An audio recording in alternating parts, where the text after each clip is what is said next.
Happy Halloween, everybody. James Hancock here. I wish I had something scary or horror related to discuss today, but at a minimum, I'm going to be reviewing a movie that's a little horrific at times, and I'm talking about the latest film from director Robert Zemeckis, here starring Tom Hanks and Robin Wright. And this is a giant prestige film built around this central conceit or this central gimmick of a fixed camera recording all the highlights of people's lives across several centuries and or millennia. And the gimmick might have worked in an alternate reality or in an alternate timeline, if not for the fact that this is the most stagey, awkward, inauthentic movie of the modern age, a movie that is painfully earnest and sincere, always straining to arrive at some sort of profound universal truth, but the movie really only succeeds at striking horror in the heart of the viewer with all these weird, de-aging special effects alongside some of the most mannered, obvious dialogue that I've ever heard in a movie, because each scene does this thing where it kind of spells out in really childish terms precisely what each scene is supposed to be about, while at the same time telling you everything you're supposed to learn from the scene in question. And I spent half the movie just like rolling my eyes all the way back in my head, and the rest of the time kind of giggling at all the unintentional comedy found in so many scenes, in particular the scenes involving Native Americans. If somebody out there is a Native American and they watch this movie, they're gonna be like, come on, you're laying it on just a little bit thick. But I guess I should warn everybody to brace themselves, because in the weeks to come, I expect there's going to be this tidal wave, or this barrage of online ridicule and memes, because here is destined to become the poster child for the futility of good intentions in 2024. Now, I feel a little guilty about all the things that I'm saying about this movie, because I'm always banging the drum for Hollywood to have more variety, to take more chances, to take more big swings, and just to give us something new in their overall movie slates. And here we have Sony Pictures getting behind a full-blown drama. Like, it's not a Madam Web, it's not a Venom, The Last Dance. This is the kind of, I guess, like prestige drama that we used to see a long time ago, made by this exact same creative team. And of course, I'm talking about Forrest Gump, which made all the money in the world, earned tons of awards. Many of those awards probably should have gone to Pulp Fiction instead of to Forrest Gump, but we'll let that fight remain 30 years in the past. But Forrest Gump honestly changed Robert Zemeckis' life and the trajectory of his career, and it turned him into one of the most dreaded things in all of showbiz, an important director, meaning that his days of making fun movies like Romancing the Stone or Back to the Future or Who Framed Roger Rabbit were gone, never to return. And for me, it's tough to think of a better example of a director that I loved as a kid, even if I didn't know him yet by name, who has regrettably turned into a filmmaker that I loathe and despise. But there are not a lot of directors from the 1980s whose work I discovered as a kid where I can say the same thing, like John Carpenter. I still love John Carpenter. David Cronenberg, I still love his stuff. Steven Spielberg, like Francis Ford Coppola, Martin Scorsese, all the giants from the 1980s who were still in action. I've remained in love with their work, but with Robert Zemeckis, I don't know what the exact turning point was where I started to turn against him, but the movie that ended my relationship with his filmography was The Walk, which is one of those horrible narrative movies based on a really good documentary, where the great documentary vastly exceeds the movie adaptation of the exact same story. And to be fair, I've been avoiding most of his work since, because I'm just like, all right, do your thing. I'm just going to let you do your thing. You go that way, I'll go that way. Like when he made that horrible live-action remake of Pinocchio, where even kids were like, Mommy and Daddy, I don't like this. But I almost feel like Robert Zemeckis and Tom Hanks, they should probably stop working together, because perhaps they indulge each other's biggest weaknesses. But I'm a bit of a glutton for punishment. I always need new movies to talk about on this channel. So here we are.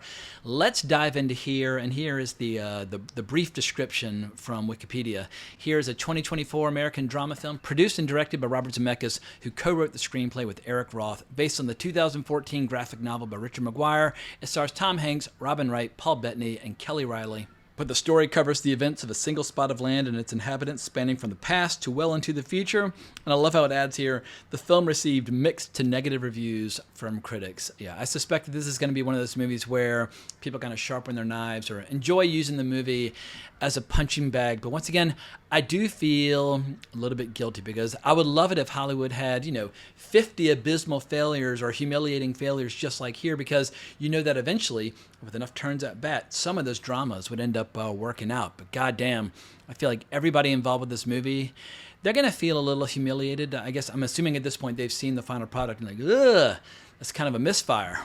And if I had to boil down this movie's problems to just a few simple criticisms, I feel like there's a strange detachment from this movie, from the humanity that it's trying so desperately to capture, because it's trying to basically find the profound and the mundane. People paying their bills or having Thanksgiving dinner or like, unwrapping their Christmas presents or building a house or whatever. But it's all, basically we're just seeing little time capsules from a variety of characters' lives. And perhaps in the hands of a different filmmaker. Like if this movie had been made by like John Ford in like 1943 or Frank Capra or someone like that, maybe they could have done it. But Robert Zemeckis at this point, he seems to be so in love with the technology and the gimmick and the central conceit that it's kind of like the human part of the movie is much more elusive. And as I mentioned before, it feels incredibly stagey. Like everybody's been to a high school play where people walk out on stage, when they start talking, you're like, oh God, this is going to be a fucking nightmare, where you're just turning red on their behalf, where it's just so cringy and so awkward. And just, I mean, what's a synonym? What's another word for stagey? Because I'm gonna keep coming back to that, where it all just feels artificial, and like the more the movie kind of strains to capture that kind of that really warm Americana, the more it remains elusive. And the movie has two really horrible recurring problems where, because of the fixed camera, you can almost see the actors kind of visibly competing for who's going to stand closest to the camera. Like, oh, it's my turn now for like a weird, awkward close-up. But like the awkward close-ups are even more awkward because of the de-aging technology, where everybody just looks a little weird, like they've had too much Botox, where like the expressions don't seem natural. And of course, we all love Robin Wright. We all love Tom Hanks. We've all seen them in a million movies. I actually met Robin Wright when I was like 26 or 27. I was working out on the beach down in Santa Monica, and I was talking to this cool girl who had a baseball cap and sunglasses, who was looking after her kids. And about halfway through the conversation, I was like, oh my God, this is the Princess Bride. And I tried to keep my cool, but anyway. Big fan of Robin Wright, and obviously I grew up on Tom Hanks movies. He's like the Jimmy Stewart of my generation in terms of what he represents to the movie biz. But they're horrible in this movie. Like there's so many scenes where it's like, it almost seems like they've kind of gotten lost, or they've forgotten what to say, or they've forgotten what to do, or they're confused about where the camera is or how to play to the audience. It all just comes across as kind of clumsy, where it's like, come on, y'all, tighten up the screws and try to make the drama work.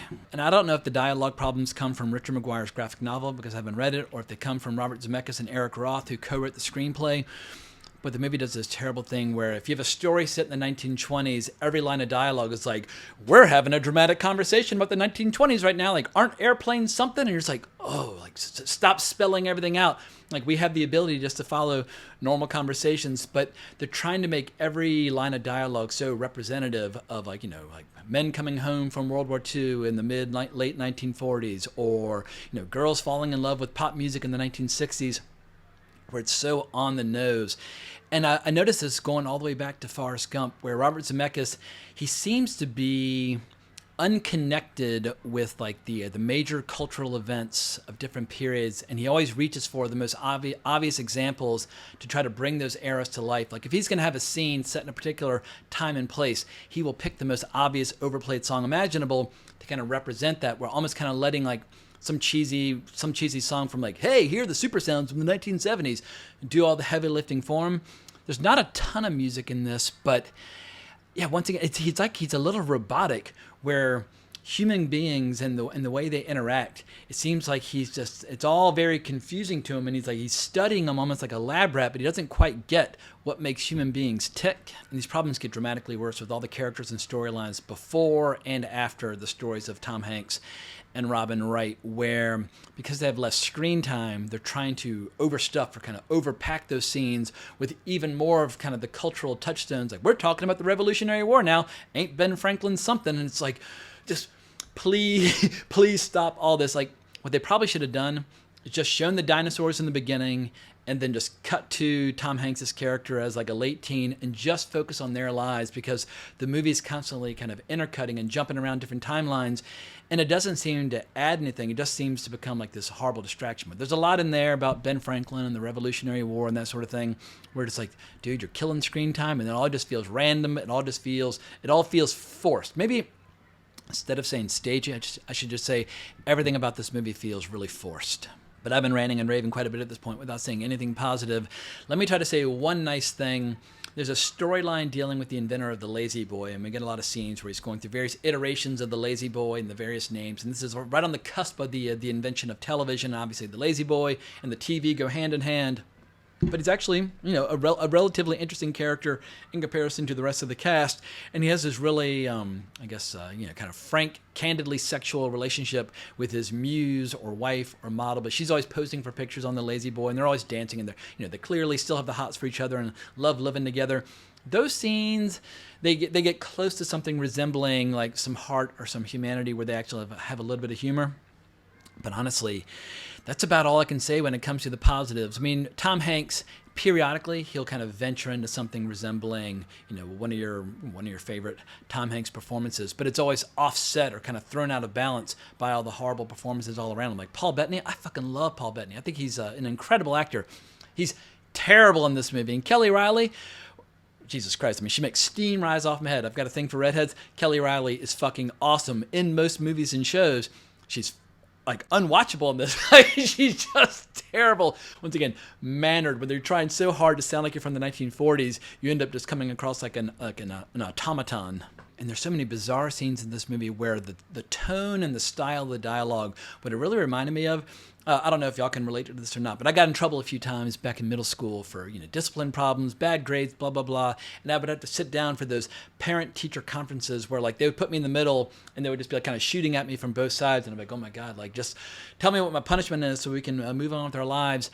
But there's a way that teachers and parents speak when they're around each other where they're trying to sound kind of respectable and responsible and like they're doing the right thing, but it comes across as incredibly phony and unconvincing. This whole movie feels like one 2-hour parent-teacher conference where it's like, can everybody just like cut the bullshit and just like talk like their normal, authentic selves for just like 5 seconds, just to give me a break from this artificial tone that you insist upon maintaining.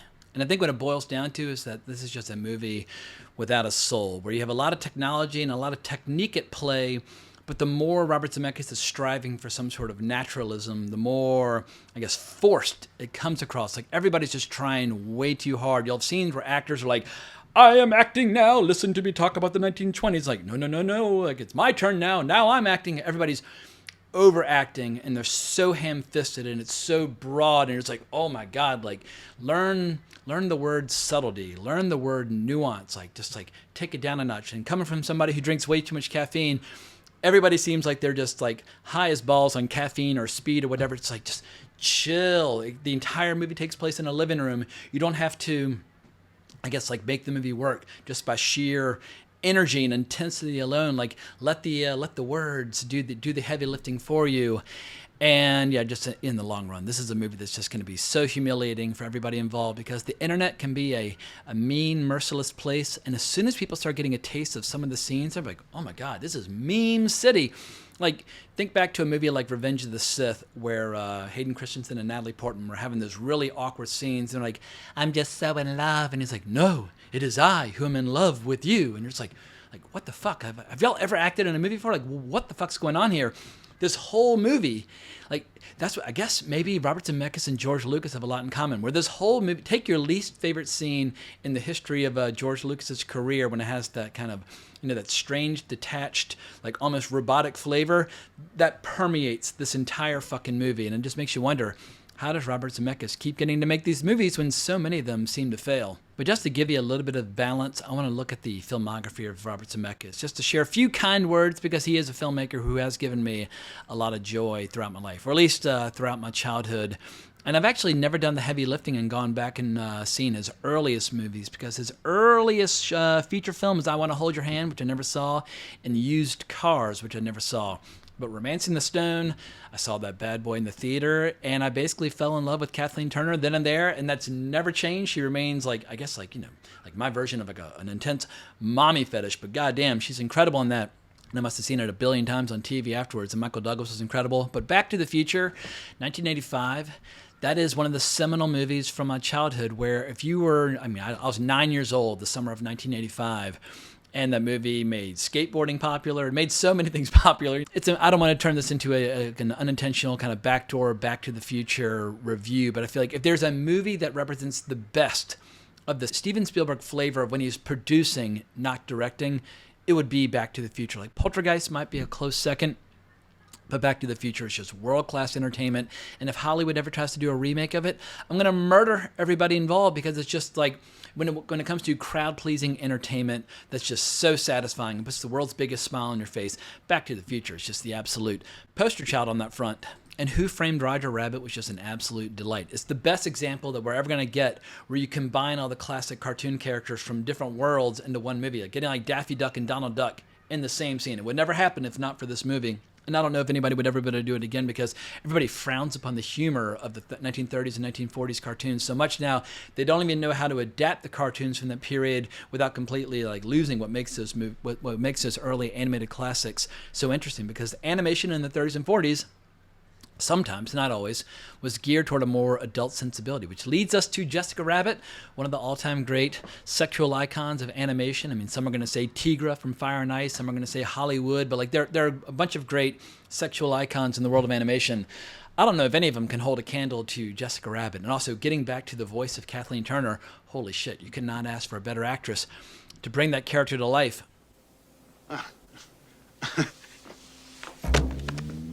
Sorry. Goodbye, Eddie. My offer stands firm. Think about it. And Back to the Future 2 from 1989, it's not nearly as good as Back to the Future, but I did see it several times in the theater. And I had my first experience, one of many, where I was so into the movie, and I took my my girlfriend from 7th grade at that time to see it with me. And of course, I completely ruined the movie for her, because before every single scene, I was like, oh my God, like you're not going to believe, like the next scene's like so incredible. And at a certain point, she'd be like, calm down, like let me just watch the movie.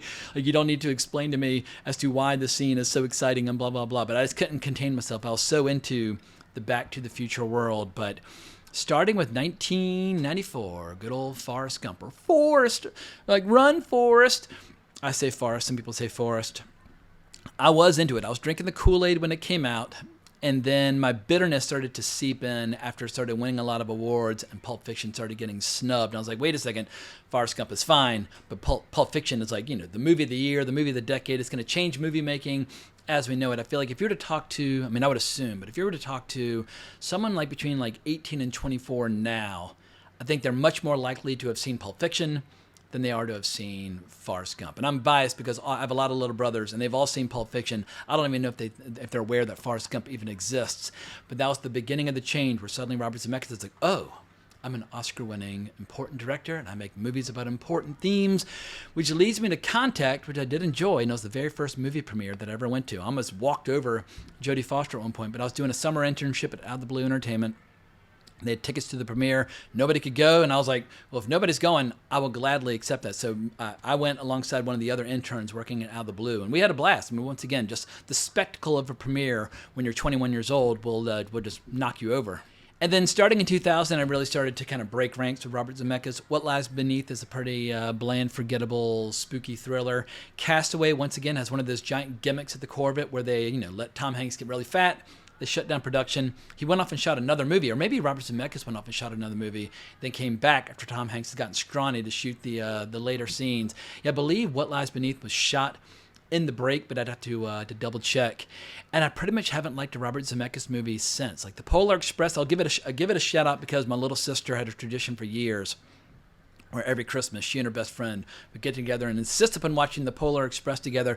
And if we got in their way, they're like, it's our tradition. Like, anyway, oh, chill. Like, you're very fiery for a 7-year-old. But anyway, I recognize that the Polar Express has very positive associations for a lot of young girls from that time. But I knew my love affair with Robert Zemeckis' career was coming to a close when I saw Beowulf, a movie which bitterly disappointed me. I'd studied Beowulf in high school. We also read Grendel by John Gardner. I was really into the story, and I feel like if you're into epic tales of high adventure, great mythic fantasy, like whatever words you want to use to describe it, it's one of our oldest, myths or great sagas from the Western world. It's fucking fascinating and still very readable and very enjoyable to the present day.